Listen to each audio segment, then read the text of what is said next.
जय हिंद। कैसे हैं आप लोग? ठीक। चलिए, उम्मीद करता हूँ आप लोग ठीक होंगे। आप सभी लोग का स्वागत है आज की क्लास में।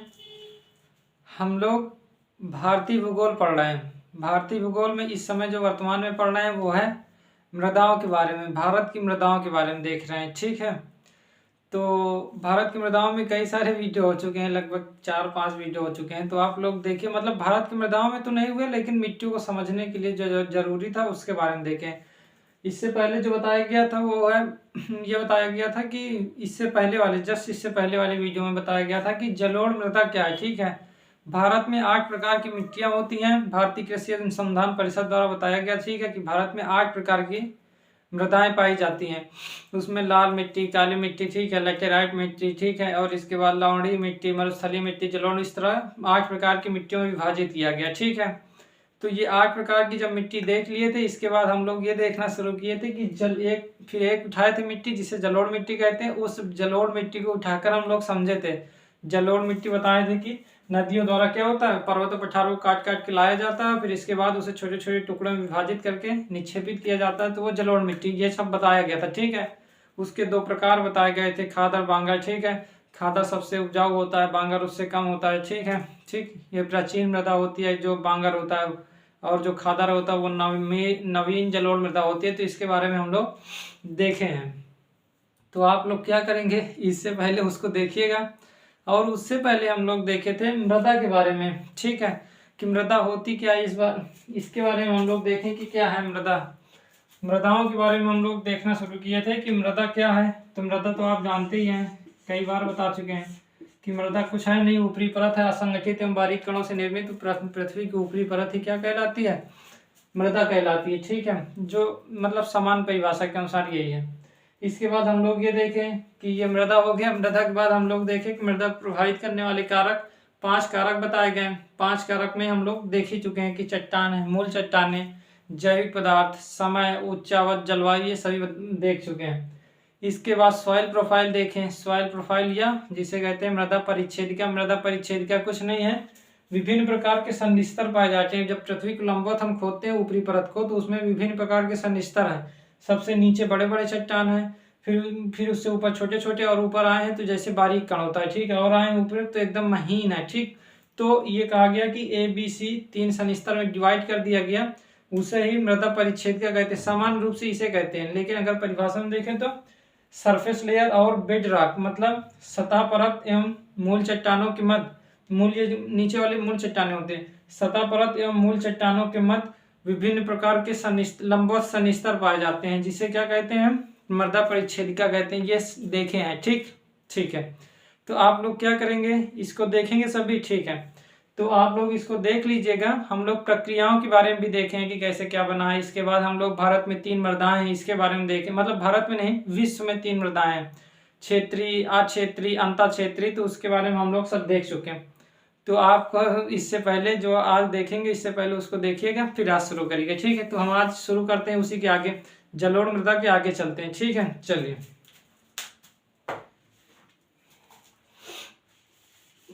8 प्रकार की मिट्टियां बताई गई हैं। अब उन 8 प्रकारों में से एक एक करके हम लोग देख लेते हैं। तो एक तो देख ही चुके हैं जिसे जलोढ़ मृदा कहते हैं। जलोढ़ मृदा के अलावा अब जो मृदा है उसे देखते हैं। जैसे उसमें एक मृदा है लाल मृदा, क्या कहते हैं, हेडिंग डालिए, लाल मृदा। लाल मृदा, ठीक है, लाल मृदा। अब लाल मृदा क्या है, लाल मृदा पीली मृदा। ठीक है, इसमें लाल या पीली मृदा हल्का लाल होती है, और कुछ स्थानों पर जब मात्रा कम होती है आयरन ऑक्साइड की तो हल्का पीले कलर की दिखाई देती है। ठीक है, तो लाल मृदा क्या है इसके बारे में देखते हैं, लेकिन पहले देख लें भारत में ये स्थित कहाँ है। ठीक है, भारत में इस सभी क्षेत्रों में लाल मृदा पाई जाती है। ये वाला क्षेत्र पूरा, इधर ये क्षेत्र, ये वाला पूरा क्षेत्र है, यहाँ पास में घला पठार में।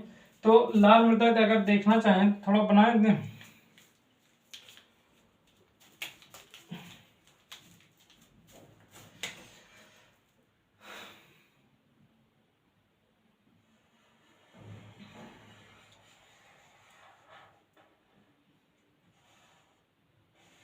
ये पूरा लाल मृदा का ही क्षेत्र है, ठीक है। और ये पूरा मेघालय पठार पर है, थोड़ा ये यहाँ पास है ऐसे, ठीक है। तो ये लाल मृदा का है, ये पूरा क्षेत्र अगर हम देखें तो ऐसे बना देते हैं, लाल मृदाएं हैं।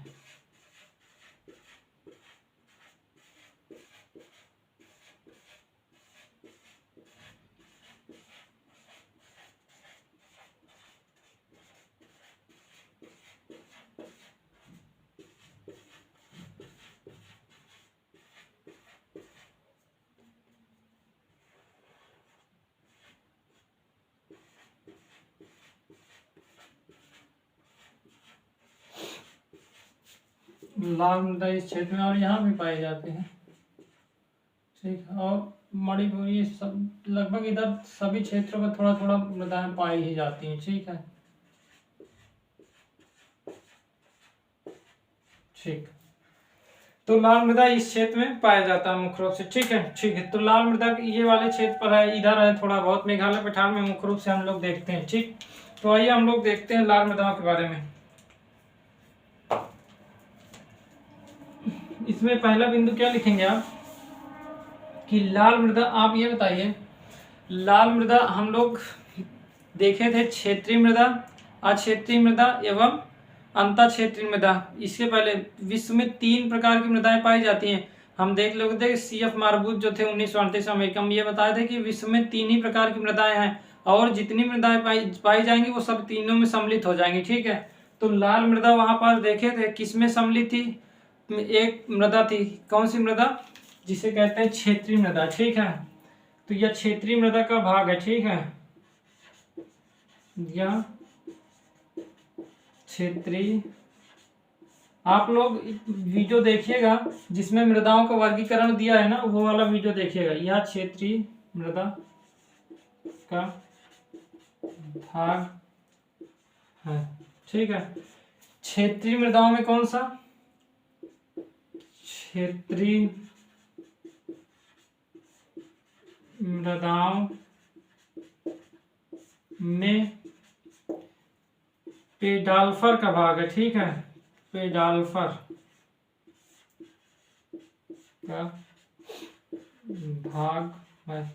पेडाल्फर का मतलब समझ रहे हैं, इसमें जो मुख्य रूप से एल्यूमिनियम और आयरन पाया जाता है, ठीक है। एफ को आयरन कहते हैं, फेरस कहते हैं, फेरस या फेरिक, और ये है एल्यूमिनियम, ठीक है। तो ऐसी मृदा जिसमें एल्यूमिनियम एवं फेरस मतलब आयरन की मात्रा सर्वाधिक मतलब अधिक होती है, उसे क्या कहते हैं, लाल मृदा कहते हैं। मतलब लाल मृदा का मतलब इसका एक भाग है, उसमें कई सारी मृदाएं थे, ठीक है। पेडाफल है, ठीक है। इसके बाद हम लोग देखे थे ये मृदा, इसके बाद धूसर भूरी रंग कलर के भी देखे थे, ठीक है। तो ये सब इसी मतलब क्षेत्रीय मृदाओं में पेडाल्फर के ही भाग थे, ठीक है। क्षेत्रीय मृदाओं को 3 भागों में देखे थे, एक पेडाल्फर, एक पेडोकल और एक टुंड्रा मृदा।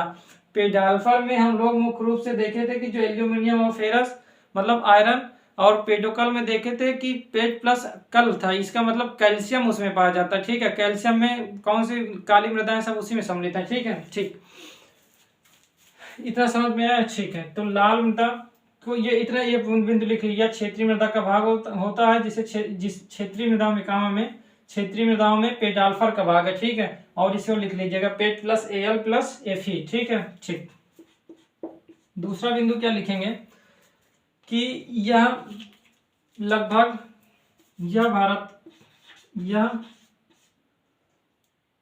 18% क्षेत्रफल पर स्थित है, ठीक है। यह 18% क्षेत्रफल हम लोग देखे थे इससे पहले, जो लगभग 40% जलोढ़ मृदा देखे थे, लगभग 40%, 43% देखे थे, ठीक है। 40% बताया गया था, 43 बताया गया था, ठीक है। तो यह 18% क्षेत्रफल पर स्थित है, ठीक है। कोई दिक्कत नहीं थी, 18% क्षेत्रफल ठीक ठाक क्षेत्रफल है, ठीक है। ठीक, तीसरा बिंदु क्या लिखेंगे इसमें कि इसमें आयरन ऑक्साइड के तत्व पाए जाते हैं, ठीक है। आप लिखिए इसमें आयरन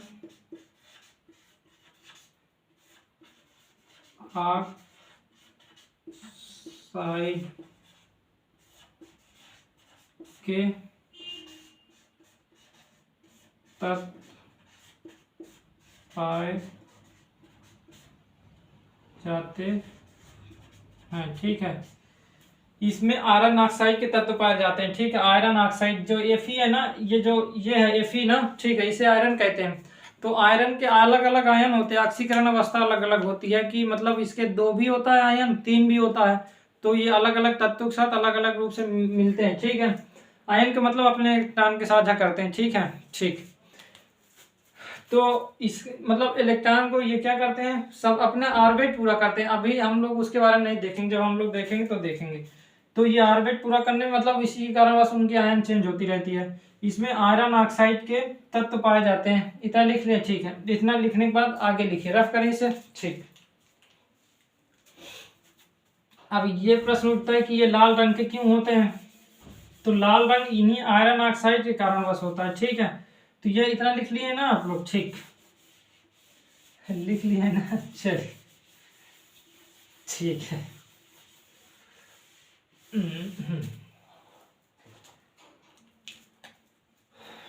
चौथा बिंदु लिखिए, क्या लिखेंगे, आयरन ऑक्साइड के कारण इसका रंग लाल होता है। अभी हम लोग देख रहे हैं आयरन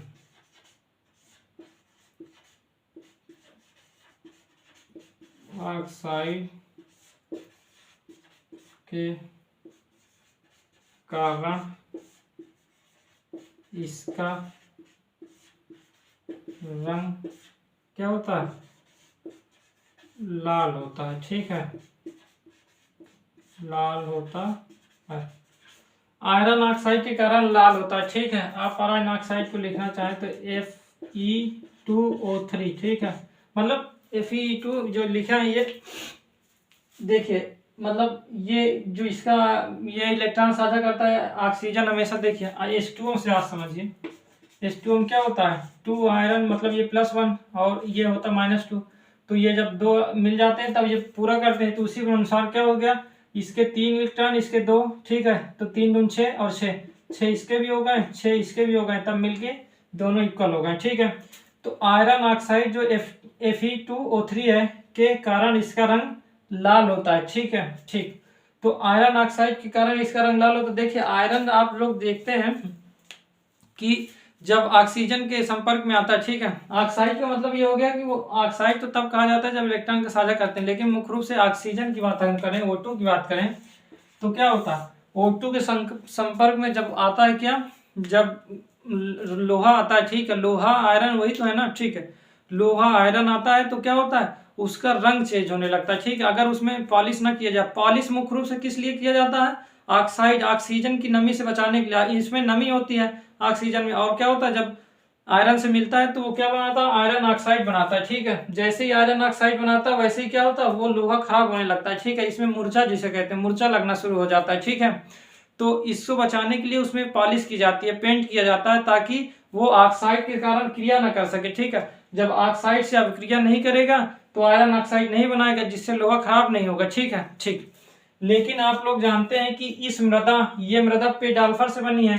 ठीक है, पेडाल्फर का मतलब paid plus Al plus Fe, इसका मतलब इसमें फेरस की मात्रा, मतलब आयरन की मात्रा होगी। ठीक है, फिर जब आयरन की इसमें मात्रा होगी तो ऑक्सीजन तो है ही ना वायुमंडल में। ठीक, वायुमंडल में जब ऑक्सीजन है तो क्या करेगा, आयरन के साथ क्रिया करेगा, और जब क्रिया करेगा तो इसका रंग क्या हो जाएगा, मतलब आयरन ऑक्साइड बनाएगा। आयरन ऑक्साइड का रंग हल्का लाल कलर का होता है, तो ये मिट्टी भी क्या हो जाएगी, लाल हो जाएगी। आप लोग जानते हैं जब लोहे के साथ ऑक्साइड क्रिया करता है, ऑक्सीजन क्रिया करता है, तो जब मूर्छा बनता है वो हल्का लाल कलर का होता है, और ये लाल कलर आप देखेंगे ये खराब होता जाता है। ठीक है, ये क्या करता है, उस लोहे को खराब करता जाता है। ठीक है, खराब करता है। तो जब तक ऑक्सीजन के साथ क्रिया चलती रहेगी तब तक लोहा खराब होता है, और एक अवस्था ऐसी आती है अगर उसे छोड़ दिया जाए तो वो पूरी तरीके से खराब हो जाता है। ठीक है, लोहा ही समाप्त होने लगता है। ठीक है, इसका मतलब आयरन ऑक्साइड के कारण ऐसा होता है, उसका रंग लाल कलर का होता है, आप लोग जानते हैं। ठीक, तो आयरन ऑक्साइड के कारण इसका रंग लाल होता है। ठीक है, क्यों होता है, क्योंकि आयरन ऑक्साइड हल्का लाल रंग का होता ही है। ये आप लोग साधारण रूप से कहीं भी देख सकते हैं, दरवाजे में आप देखेंगे, दरवाजा हो गया या कोई सीट हो गई, ठीक है, वो अगर लोहे की बनी है, उसमें पेंट नहीं हुआ है, तो वो ऑक्सीजन से क्रिया, मतलब तुरंत तो समझ में नहीं आता है, वो धीरे धीरे वायुमंडल के, मतलब वायुमंडल में ऑक्सीजन है, फिर उससे क्रिया करता है, फिर धीरे धीरे धीरे धीरे वो खराब होने लगता है। ठीक है, ठीक। तो इस मृदा में क्योंकि ये क्या बना है, पेडाल्फर से बना, पेट प्लस Al प्लस Fe मतलब एल्यूमिनियम और आयरन इसमें उपस्थित है। जब आयरन उपस्थित है वो ऑक्साइड के साथ क्रिया करेगा तो आयरन ऑक्साइड बनाएगा और आयरन ऑक्साइड बनने के कारण इसका रंग लाल हो जाता है। ठीक है, ठीक है। और आयरन ऑक्साइड अगर आप लिखना है तो Fe2O3, यहाँ पास ये 3 है। ठीक है, इसका जो ऑक्सीकरण संख्या वो 3 है। ठीक है, ये जो Fe है वो 2 आयरन, Fe जो है वो क्या होता है +2 भी होता है और Fe जो होता है +3 भी होता है। ठीक है, इसे फेरस कहते हैं, इसे फेरिक कहते हैं। ठीक है, तो हम इस समय इसकी बात कर रहे हैं। तभी तो 2 से क्रिया करेगा तो 6 होगा, ये भी 2 से क्रिया करेगा तो 6 होगा। जब दोनों को बॉन्ड सेम हो जाते हैं तो वो क्रिया कर लेता है। ठीक है, ठीक। तो आयरन ऑक्साइड के कारण इसका रंग लाल होता है। इतना लिख लिए, चलिए ठीक। अब क्या लिखेंगे 5वें बिंदु में, देखिए अब ये बताइए किस किस क्षेत्र में पाया जा रहा है। ये सभी क्षेत्रों में पाया जा रहा है, तो महाराष्ट्र, ठीक है, यह अग्रलिखित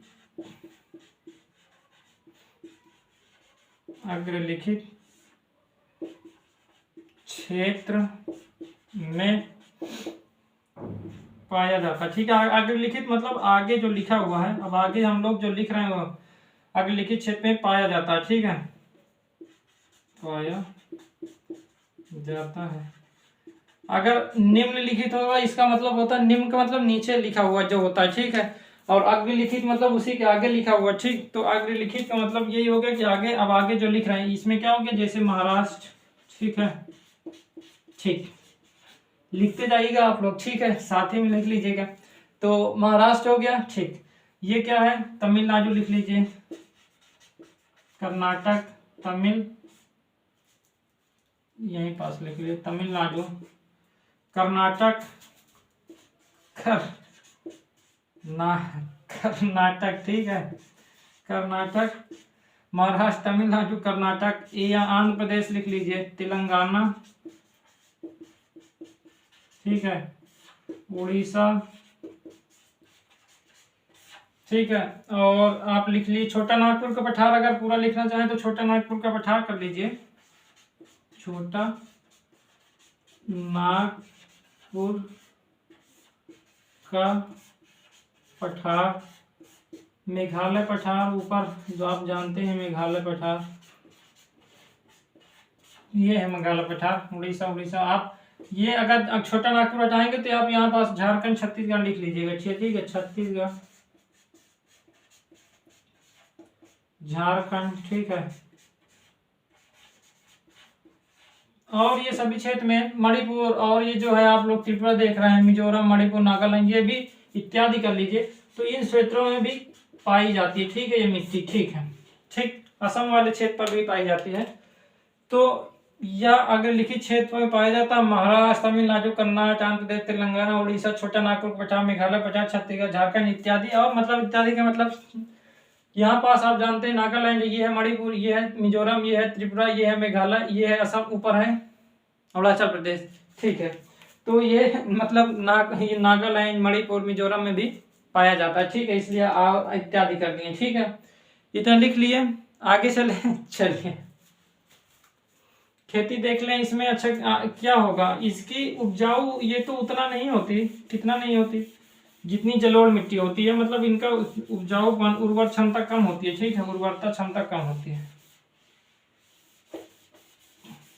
तो आप क्या लिखेंगे कि उर्वर क्षमता कम है। ठीक है, ठीक,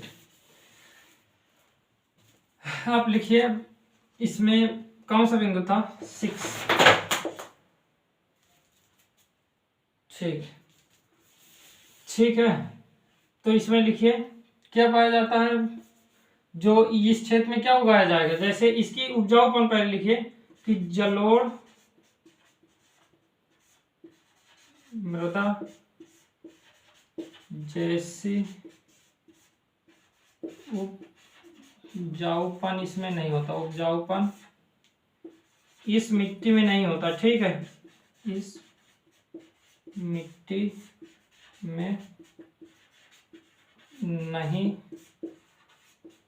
होता। ठीक है, तो जलोढ़ मृदा, अब जलोढ़ मृदा में बहुत ज्यादा नमी है, ठीक है, इस क्षेत्र में कम हुई, ठीक है, आयरन ऑक्साइड की अधिकता है, तो इसमें उपजाऊपन उतना नहीं है, ठीक है, ठीक है, इसकी उपजाऊपन बढ़ाई जा सकती है सिंचाई के द्वारा। मान लेते हैं अगर सिंचाई करना शुरू कर दिए, सिंचाई करिए और उर्वरक का प्रयोग करके इसकी उपजाऊता तो बढ़ाई जा सकती है, ठीक है। तो उपजाऊता बढ़ाने के लिए क्या कर सकते हैं, सिंचाई व उर्वरक का प्रयोग, सिंचाई व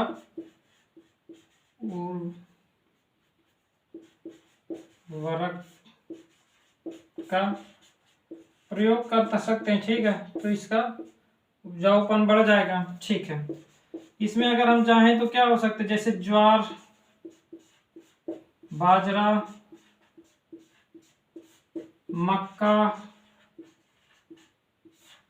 ज्वार बाजरा मक्का इसमें हो सकता है। जैसे चावल भी अगर आप मतलब सिंचाई कर रहे हैं तो उगाया ही जा सकता है, ठीक है।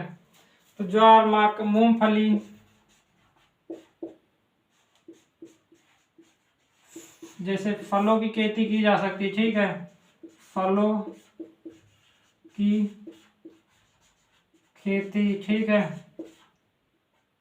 तंबाकू की खेती जैसे इसमें इत्यादि कर लीजिए, ठीक है। तो इसमें ये सभी मतलब उगाए जा सकते, जैसे ज्वार, बाजरा, मक्का, चावल मतलब मूंगफली, फलों की खेती, तंबाकू इत्यादि, ठीक है। मतलब इसकी उपजाऊपन बढ़ाने के लिए उर्वरक और सिंचाई का प्रयोग किया जा रहा है। आजकल देख रहे हैं कि नहरों का यहाँ पास निर्माण हो रहा है, ठीक है, और नदियों को आपस में जोड़ने का काम चल रहा है, नहरों का आपस में जोड़ने का काम चल रहा है। तो इसका मतलब ये हुआ कि आने वाले समय में ये सब जब लिंक हो जाएगा तो सिंचाई सुविधा बढ़ जाएगी, ठीक है, ठीक। क्योंकि अब जल कम भी हो रहा है, मतलब जल तो विश्व में कम ही हो रहा है ना, ठीक है। आप लोग जानते हैं कि कई जगह मतलब विश्व में कई स्थान है जहाँ पास ये मतलब घोषित कर दिया गया है कि जल नहीं, जैसे दक्षिण अफ्रीका में एक स्थान है, तो ठीक, ठीक है। तो ऐसा क्या भारत में भी एक समय आएगा तो वहाँ जल की कमी तो होगी ना, जहाँ पास जल की ज्यादा बर्बादी हुई या जल की वहाँ पहले से ही कमी थी, उपयोग हो गया तो वहाँ पास भूमिगत जल समाप्त हो गया, बाहर से आ रहा है तो महंगा हुआ जल, तो ये सब तो क्रिया चलती रहेगी, ठीक है, ठीक। तो ज्वार, बाजरा, मक्का, चावल, मूंगफली, फलों की खेती हो, तंबाकू इत्यादि, ठीक है, इतना लिख लिया, ठीक। लाल मृदाओं के बारे में इतना बहुत है, ठीक, इतना ही लिख लीजिए। और इसमें क्या है, ठीक, इतना लिख ले। चलिए आगे चलें। तो 2 मृदा हो गई, कल जो देखे जलोढ़ मृदा, आज जो हो गई लाल मृदा। एक मृदा और देखते हैं, फिर इसके बाद बात समाप्त करते हैं, टफ कर दें। तो आप लोग लिख, अच्छा आप लोग बताएंगे या नहीं बताएंगे, आप कहेंगे नहीं नहीं तब भी तो रफ किया ही जाएगा ना, क्योंकि इस समय चलिए ठीक। तो आप लोग इसको लिख लीजिएगा। आप लोग मतलब रफ हो गया तो आप लोग क्या करेंगे, रोक कर पीछे करेंगे, अब तो सुविधा है ना बहुत। चलिए दूसरा बिंदु, आप दूसरा जो लिखेंगे, या तीसरी मिट्टी है, इसको कहते हैं काली मृदा। क्या कहेंगे, काली मृदा। काली मृदा से समझ में ही आ रहा है, इसका रंग क्या होता है, काले रंग का होता है, ठीक है, ठीक।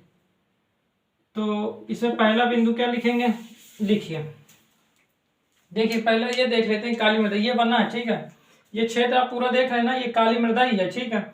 जलोढ़ मृदा कल यहाँ बनाए थे, ठीक है, ये वाला क्षेत्र, ठीक है, ये है काली मृदा, ये है लाल मृदा। ये किनारे पर आप देखेंगे लैटेराइट मृदा, यहाँ भी लैटेराइट है, यहाँ भी थोड़ा बहुत लैटेराइट, मतलब जहाँ वर्षा बहुत अत्यधिक होती है वहां पास लैटेराइट मात्रा ज्यादा होती है, ठीक है, ठीक। तो लैटेराइट मृदा यहाँ सब पाया जाता है, ठीक। और इसके बाद हम कल फिर देखेंगे मरुस्थलीय मिट्टी है, इधर लवणीय में ये पर्वतीय है, ठीक है, इधर लवणीय मृदा है, या क्षारीय और अम्लीय मृदा है, ठीक है, और इधर पर्वतीय मृदा है, ठीक। तो ये है काली मृदा, ये वाले क्षेत्र में, ठीक है। तो ठीक, आइए लिखते हैं। सबसे पहली बात, काली मृदा आप लोग जान लीजिए, काली मृदा क्या है। काली मृदा में ये बताया गया है कि अगर किस का भाग है, मतलब किस में भाग है कि ये क्षेत्रीय मृदा है कि अक्षेत्रीय मृदा है या अंतर क्षेत्रीय मृदा है। तो जब हम लोग देख रहे थे तब ये बात हुई थी कि काली मृदा क्या है, काली मृदा क्षेत्रीय मृदा के पेडकल का भाग है। ठीक है, पेडकल का मतलब यह हुआ कि पेट प्लस कैल्शियम, कैल्शियम की मात्रा इसमें ज्यादा होगी। ठीक है, ठीक। तो कोई देखे काली मृदा क्षेत्रीय मृदा के पेडकल का भाग है। क्षेत्रीय मृदा क्या, 3 मृदाएं होती है, क्षेत्रीय मृदा, अंतर क्षेत्रीय और अक्षेत्रीय। तो वो एक क्षेत्रीय मृदा, क्षेत्रीय मृदा को 3 भागों में डिवाइड किए थे, पेडाल्फर, पेडकल और टुंड्रा मृदा। ठीक है, तो वो 3 भागों में एक भाग का ये काली मृदा है। ठीक है, यह लगभग कितने क्षेत्रफल पर है, तो इसका क्षेत्रफल अगर देखेंगे, इसका क्षेत्रफल लिखते जाइएगा आप लोग। इसका क्षेत्रफल कितना है, 15%। ठीक है, 15%, इसका क्षेत्रफल 15% है। ठीक है, मतलब 15% के भाग पर ये पाया जाता है। ठीक है, इसे इसमें दोनों मिलाकर ये क्षेत्र में, तो इसका क्षेत्रफल 15% है। ठीक है, तीसरा बिंदु, अब आप ये बताइए जो काली मृदा ये कैसे बनी है, इसके बारे में थोड़ा देखते हैं। आप लोग जानते हैं दक्कन का पठार जब अफ्रीका से अलग हुआ, मतलब अफ्रीका का जो मतलब पूर्वी किनारा है, वहां से जब भारत अलग हो रहा था, तो उसका प्रायद्वीपीय पठार, देखिए हम लोग सब बात कर चुके हैं भारत कैसे बना, इस तरह कैसे भारत दिखना शुरू हुआ। ठीक है, और पहले पठारी भाग था, ये सब हम लोग देख चुके हैं। लेकिन आप बताइए, ये सब अगर आप देखे होंगे तो समझ में तो आ ही रहा होगा। तो उससे आगे चलते हैं कि जब अफ्रीका से अलग हो रहा था तब क्या हुआ, जब अलग हुआ है तो जब आगे आया रियूनियन द्वीप में। ठीक है, रियूनियन द्वीप इस समय फ्रांस के पास है। तो जब उसे के आगे आ रहा था, तो मतलब मेडागास्कर के ऊपर, तो रियूनियन द्वीप से होकर गुजरा। रियूनियन द्वीप में ज्वालामुखी उद्गार हुआ। ठीक है, उद्गार से क्या हुआ, इस क्षेत्र पर क्या हुआ, पूरा इस क्षेत्र पर क्या हो गया, जो वहां पास जो मतलब लावा आया, यहाँ पास लावा क्या हो गया, एकत्रित हो गया इस पूरे क्षेत्र में। ठीक है, जब इस पूरे क्षेत्र में एकत्रित हो गया तो धीरे धीरे ठंडा तो हो गया। ठीक है, ठंडा हो गया, ठंडा होने के बाद क्या हुआ, अब धीरे धीरे इसमें वर्षा हो रही है, प्रकाश पड़ रहा है, वर्षा हो रही है, प्रकाश पड़ रहा है। तब क्या हुआ, धीरे धीरे ये टूटेगा, टूटेगा नहीं, टूटेगा, हवा से भी टूटता है। ऐसा नहीं कि केवल वर्षा और प्रकाश से, हवा चलती है बहुत तेज तब भी टूटता है। ठीक है, तो वर्षा हुई, सूर्य प्रकाश पड़ा, वर्षा हुई और हवा चल रही, तो ये वाला क्षेत्र क्या हुआ, धीरे धीरे टूटना शुरू हुआ। धीरे धीरे टूट कर ये क्या हुआ, एक मृदा बनी, जिसे क्या कहा गया, काली मृदा कहा गया। ठीक है, ठीक है, ये वाला क्षेत्र कौन सा क्षेत्र है, ये क्षेत्र है, आप लोग को मालूम ना कि लेटराइजेशन वाला क्षेत्र क्या होता है, उपोष्ण क्षेत्र होता है ना, तो लगभग यही क्रिया यहाँ पास भी मतलब चलती है। ठीक है, ठीक, तो समझ में आया। ठीक है, तो ये मुख्य रूप से क्या हुआ, ज्वालामुखी उद्गार से बना हुआ है। ठीक है, ज्वालामुखी उद्गार से जब इस क्षेत्र में आई, ये चट्टानें हो गई हैं, अब यही चट्टानें धीरे धीरे टूट कर किस रूप में बन गई हैं, काली मृदा। ठीक है, ठीक, तो इस मृदा को और क्या कह सकते हैं, इसको लावा मृदा। लावा मृदा का मतलब समझ रहे हैं, लावा मतलब ये होता है, लावा या मैग्मा। लावा जब क्या होता है, जब नीचे आप जानते हैं कि पृथ्वी के नीचे बीच वाला भाग तरल है, मतलब हम लोग देखे थे आउटर कोर है, एक इनर कोर है, तो जो आउटर कोर है वो तरल भाग है। तो वहां से जब उद्गार होता है, ठीक है, ज्वालामुखी ऊपर आती है, तो वो क्या होता है, तरल पदार्थ लाती है। तरल पदार्थ जब आता है तो उसे ही क्या कहते हैं, लावा कहते हैं। जब वो ऊपर आ जाता है, उसी पदार्थ को मैग्मा कहते हैं। जब वो बीच जाता है तो वो क्या होता है, वो धीरे धीरे ठंडा होगा और चट्टान रूप लेता है, वही चट्टान अग्नेय चट्टाने के रूप में परिवर्तित होता है। ठीक है, ठीक, ये सब हम लोग बात कर चुके हैं ना, इसको लावा मृदा। ठीक है, और हम इसको लावा मृदा, कपासी मृदा भी कहते हैं। अभी बात करते हैं क्यों कहते हैं कपासी मृदा, रेगुर मृदा, रेगु मिट्टी, रेगु मृदा भी कहते हैं। ठीक है, लावा मृदा क्यों कहते हैं, बात हो गई। ठीक है, कपासी मृदा क्यों इसलिए कहा जाता है क्योंकि इस क्षेत्र में काली मृदा कपास के लिए बहुत ज्यादा उपयुक्त है। ठीक है, ऐसा नहीं कि दूसरे फसलों के लिए नहीं है, लेकिन कपास सर्वाधिक सबसे ज्यादा अगर इसमें उगाया जाता है काली मृदा में, तो वो है कपास। तो कपास के कारण इसे क्या कहा जाने लगा, कपासी मृदा कहा जाने लगा। ठीक है, ठीक, तो इसको लावा मृदा, कपासी मृदा, रेगुर मृदा कहते हैं। लावा मृदा क्यों कहते हैं, क्योंकि लावा से बना है, लावा से जब बनी है, वो जब ठंडा हो गया तो धीरे धीरे टूट कर काली मृदा बना। ठीक है, इसलिए इसे लावा मृदा भी कहते हैं। कपासी मृदा क्यों कहते हैं, क्योंकि कपास का उत्पादन सबसे ज्यादा होता है, इसलिए मतलब उस कपास के लिए इस प्रकार की भूमि बहुत ज्यादा उपयुक्त होती है। ठीक है, ठीक। तो ये 2-3 पॉइंट लिख लिए, आगे चलें। चलिए,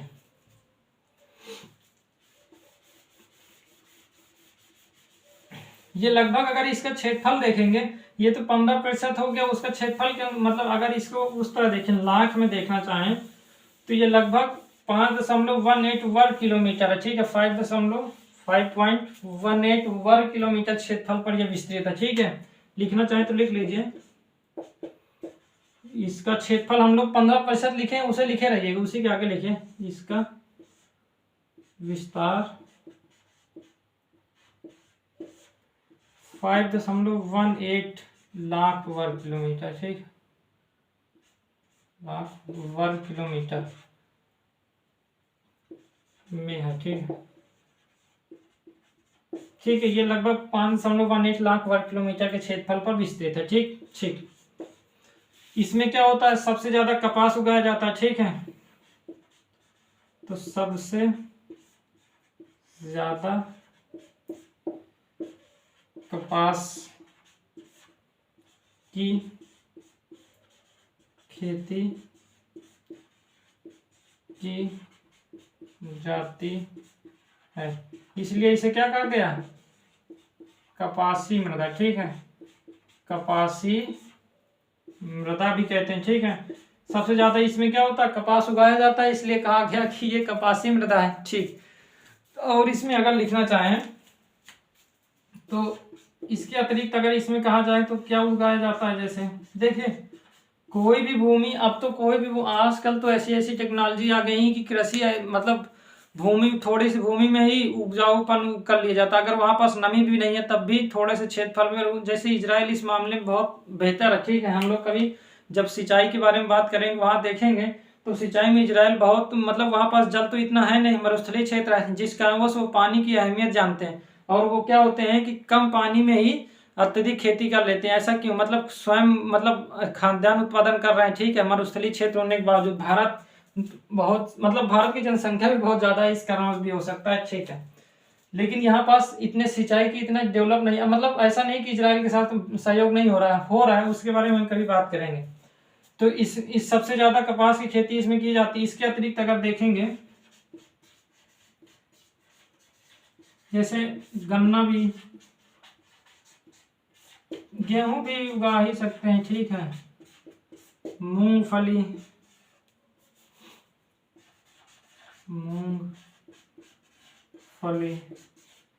और फलों की खेती कर लीजिए इस क्षेत्र में। फल देखिए, किसी भी मृदा में अब क्या है, वहां पर सिंचाई होना शुरू हो जाए, बेहतर हो जाए कि पानी की व्यवस्था है, और उर्वरक, आजकल तो उर्वरक ऐसे ऐसे आ ही रहे हैं। ठीक है, तो आजकल देखिए यूरिया का नया प्रयोग किया जा रहा है। ठीक है, तो आजकल प्रयोग हो ही रहे हैं नए नए, तो मतलब आने वाले समय में तो ऐसा नहीं है कि हर जगह अगर बनाना चाहें कृषि के लिए तो बना ही सकते हैं। तो मूंगफली, और इसके बाद कहें कि फलों की खेती के लिए,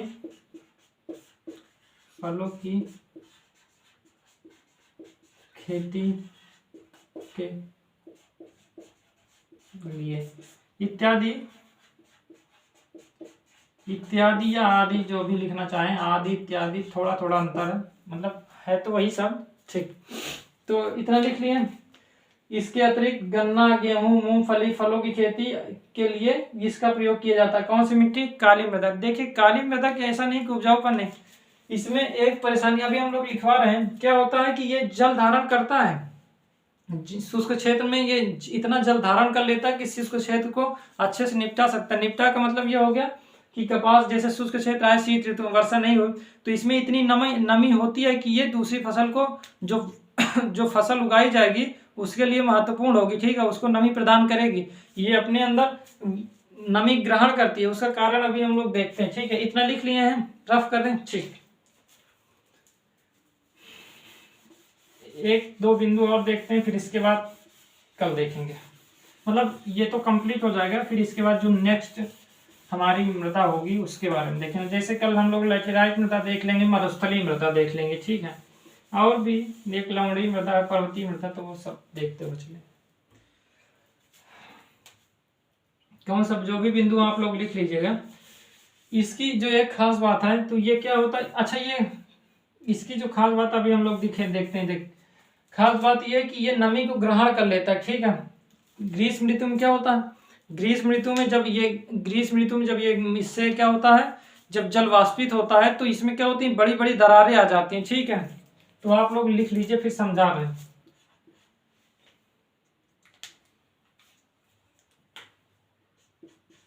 ग्रीष्म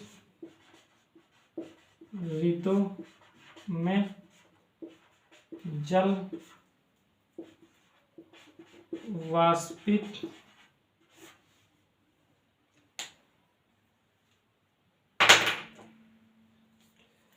वाष्पित हो जाने से इसमें का मतलब किसमें, इस मृदा में, ठीक है। इस मृदा में बड़ी बड़ी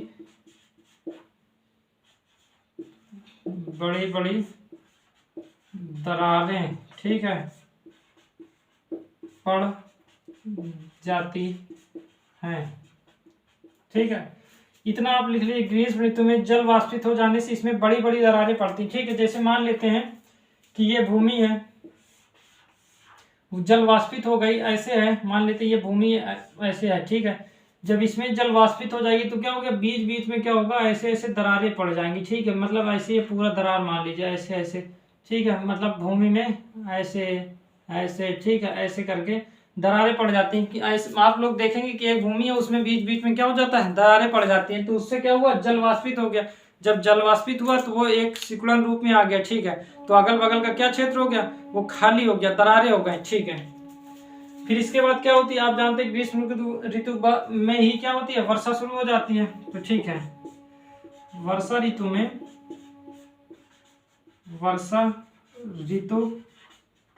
जैसे ही वर्षा हुई, अब क्या होगा, ये दरारें बनी हुई है ग्रीष्म ऋतु में, वर्षा हुई, इसके बाद हुई, तो वर्षा ऋतु में इसमें क्या हो जाता है, जल भर जाता है, ठीक है। इसमें जल भर जाता है और गहराई तक चला जाता है, गहराई तक चला जाता है, ठीक है। गहराई तक चला जाता है, जिससे शुष्क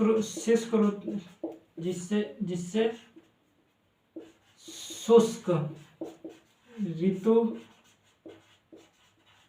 में भी इस मिट्टी में क्या होता है, इस मिट्टी में नमी बनी रहती है, ठीक है, ठीक, नमी बनी रहती है।